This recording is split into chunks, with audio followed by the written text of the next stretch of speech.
था वो थोड़ा बिगड़ा था, और जो आदर्श आचार संहिता को बनाए रखना की जिम्मेवारी जो वहाँ पे थी रिटर्निंग ऑफिसर और जो पुलिस पदाधिकारी उन लोगों के ऊपर थी। जब इलेक्शन की शुरुआत हुई थी तो मेरे और डीएम सर के द्वारा वहाँ जाकर जो एमसीसी आदर्श आचार संहिता है उसके बारे में लोगों को जानकारियाँ भी दी गई थी, पुलिस पदाधिकारी और प्रशासनिक पदाधिकारियों को। और जो वहाँ के नोडल ऑफिसर हैं वो एसडीओ और वहाँ के एसडीपीओ हैं। क्योंकि ये घटना होने के बाद जो आदर्श आचार संहिता थी वो उसका अनुपालन सही ढंग से नहीं हो पाया, इसी कारण से उन पर कार्रवाई की सर, विवाद की इसके कई सारे पहलू हैं और इन सभी पहलुओं पर भी जांच बाकी है। जो अभी प्रथम दृष्टया आया था, शुरुआत इसी बात पे हुई थी कि दोनों आमने सामने आ गए थे और वहां से दोनों के पक्षों के द्वारा एक दूसरे के ऊपर आरोप प्रत्यारोप लगाए गए थे, इससे शुरुआत हुई थी।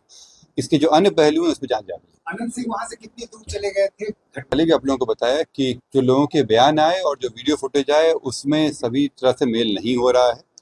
और ये होता भी है कि जब घटनाएं हो जाती हैं तो कई तरह की बातें होती हैं, लोगों के अपने अपने पहलू होते हैं, एक सत्य होता है और एक लोगों के अपने अपने विचार होते हैं। तो इन सभी को लेते हुए सत्य की तलाश की जाती है और वही अनुसंधान का विषय है हम लोगों का। केवल गवाही या उस पर आधार पर हम लोग नहीं चल सकते हैं।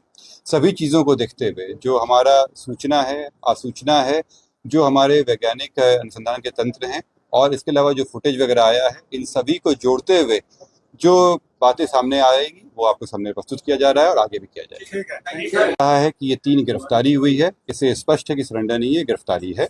और ये बेरना गांव जो बाढ़ के अंतर्गत आता है वहां से गिरफ्तारी की गई। अभी गिरफ्तारी हुई है, पूछताछ नहीं हुआ है। पूछताछ के लिए हम लोग अलग से कोर्ट में समय मांगेंगे, रिमांड लेके इनसे पूछताछ की जाएगी। इस पूरे कर दे रहा हूँ कि इसमें इस कांड के इन्वेस्टिगेशन के लिए कस्टोडियल इंटरोगेशन आवश्यक प्रतीत होता है, इसीलिए इनकी गिरफ्तारी की गई है यहाँ पे। क्योंकि जो विधिवत प्रोसेस है उसमें इनको कोर्ट से प्रस्तुत किया जाएगा और वहाँ से हम लोग फिर रिमांड के लिए प्रे करेंगे। क्योंकि अभी इलेक्शन का भी समय हम लोग करना है तो अभी इमीडिएटली हम लोग शायद ना कर पाए, लेकिन कुछ दिनों के बाद में फिर हम लोग इसमें कस्टोडियल इंट्रोगेशन के लिए रिमांड लेंगे। ऐसे अभी कई प्रश्न हैं कि गोली कौन चलाया, हथियार कहाँ से आए और कौन सी गाड़ी थी। इन सभी के लिए जो अभी तक जो 3 गिरफ्तारियां हुई हैं, इसके अलावा जो और लोग जो घटनाक्रम में शामिल थे उन लोगों की गिरफ्तारी आवश्यक है और उनसे जब पूछताछ की जाएगी तो ये सारी चीज़ें सामने आएंगी और हम लोग वो सब चीज़ें भी रिकवर करेंगे। जब भी गिरफ्तारी होती है तो उनको कोर्ट में प्रस्तुत किया जाता है, कोर्ट के सामने पुलिस अपना पक्ष रखती है और बताती है कि क्यों उनकी गिरफ्तारी आवश्यक है और इसमें जो कोर्ट के द्वारा फिर इनको जुडिशियल कस्टडी के लिए तो कोर्ट सामने प्रस्तुत किया जाएगा, फिर कोर्ट डिसाइड करेगी जुडिशियल कस्टडी। जैसे मैंने आप लोगों को कहा कि अभी 3 गिरफ्तारी हुई है, लेकिन ये अंत नहीं हुआ है, क्योंकि उसमें और लोग भी शामिल हैं। आप लोग भी वीडियो पे देखे होंगे, कई लोग वहाँ पे शामिल थे। इसमें अन्य जगहों पे भी रेड छापामारी चल रही है। जैसा आपने कहा कि 2 लोगों का नाम लिया, उन लोगों पे भी रेड छापामारी चल रही है।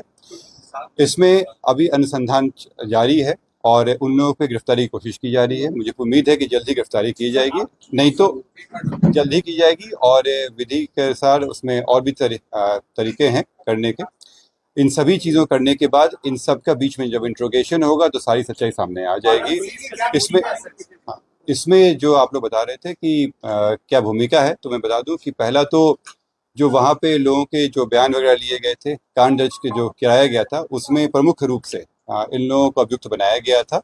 अनंत सिंह का नाम दिया गया था कि वो आए थे वहाँ पे, उन्हीं के जो काफिला चल रहा था वो उन्हीं के नेतृत्व में चल रहा था और इन सभी में इनके इसके कारण इसमें गिरफ्तारी आवश्यक है। नहीं, इसमें वैसे मैंने कहा कि केवल आरोप नहीं, आरोप जो है वो केवल एफआईआर का पार्ट है। इसके अलावा वहाँ वीडियो फुटेज भी मिला वहाँ पे, इसके अलावा अन्य घटनाएं भी हुई और इसके अलावा लोगों के बयान वगैरह भी लिए गए। पोस्टमार्टम रिपोर्ट से भी काफ़ी चीज़ें स्पष्ट हुई हैं। इन सभी चीज़ों के आधार पर किया गया। चूँकि कल आप लोग अवगत हैं कि कई सारे कार्यक्रम भी हैं और इलेक्शन भी चल रहा है, इसके बीच में हम लोग कोशिश करेंगे कि जल्द से जल्द हम लोग डिमांड लेके इस पर आगे कार्रवाई कर सकें।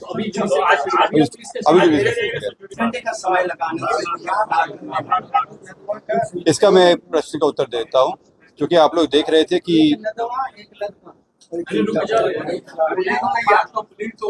वहाँ पे ये घटना होने के बाद वहाँ पे एनवायरनमेंट जो था वो थोड़ा टेंस हो गया था और ये आवश्यक था कि जो इस तरह की घटनाएं हुई थी वो और नहीं फैले और लोगों के बीच में जो टेंशन था उसको डिफ्यूज़ किया जा सके। इसके लिए आवश्यक था कि जो लोग शरारती तत्व थे उन पे पहले कार्रवाई की जाए।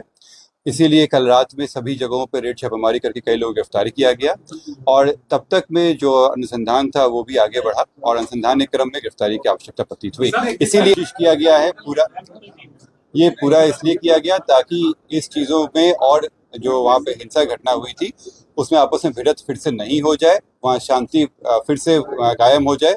जो विधि व्यवस्था है वो अभी पूरी तरह से सही ढंग से चल रही है। कई जगहों पे जो रेड छापामारी हुई है उसका एक अच्छा इफेक्ट पड़ा है और मुझे पूरी उम्मीद है कि इन सभी कार्रवाई के बाद जो वहाँ पे जो कार्रवाई प्रशासन और पुलिस की कार्रवाई हुई है वहाँ पे चुनाव बहुत ही शांतिपूर्ण ढंग से और विधि व्यवस्था के अंतर्गत किया गया। पहला प्रश्न जो था कि इसमें कोई सीजर हुआ है कि नहीं, तो इस घटना में अभी तक कोई सीजर नहीं है।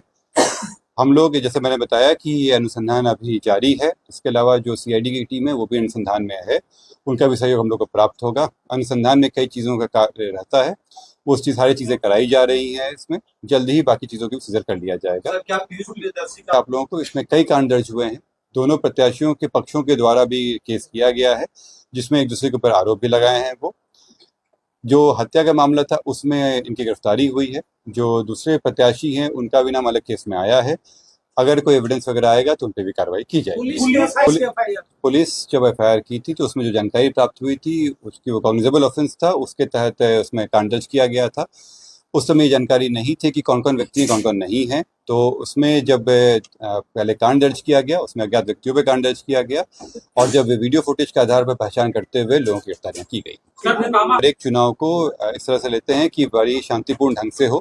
किसी भी असेंबली कंस्टिट्यूंसी में जो इलेक्शन है बहुत ही शांतिपूर्ण ढंग से, जो कानून कहता है उसके तहत वो इलेक्शन हो और एक हमारी कोशिश रहती है कि उत्सव का माहौल रहे। इन सभी चीज़ों के लिए कई तरह के कार्य किए जाते हैं ताकि लोगों में कॉन्फिडेंस भी रहे और ये आप लोग देख रहे होंगे कि पिछले कई दिनों से ये कार्य चल ही रहा था और उसी के तहत मोकामा पे भी हमारी विशेष नज़र थी और इसीलिए वहाँ पे ज़्यादा संख्या में सीएपीएफ पर डाला गया था।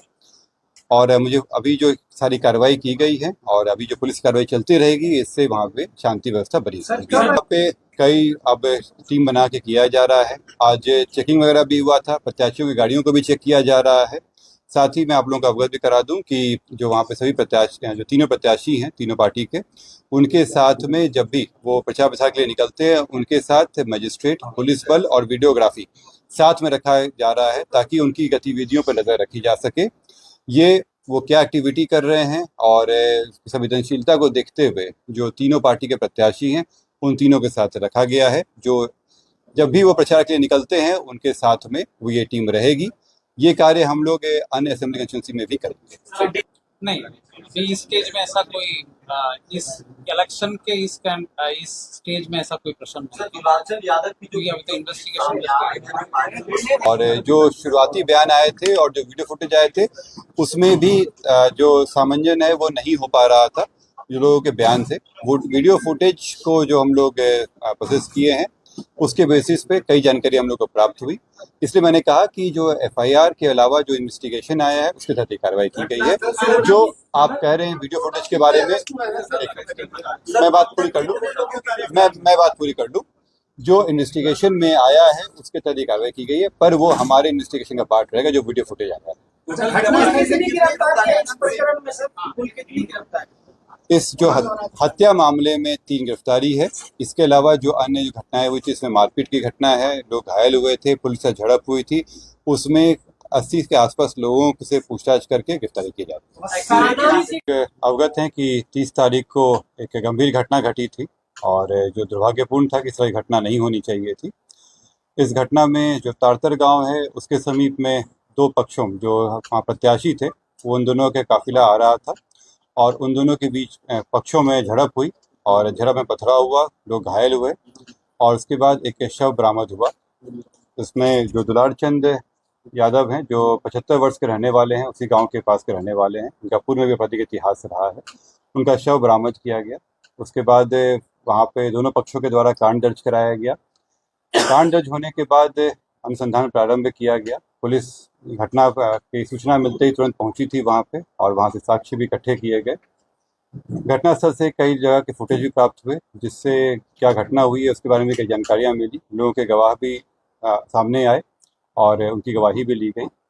साथ ही कल मृतक का पोस्टमार्टम कराया गया, उससे भी हम लोगों को अहम सुराग मिले।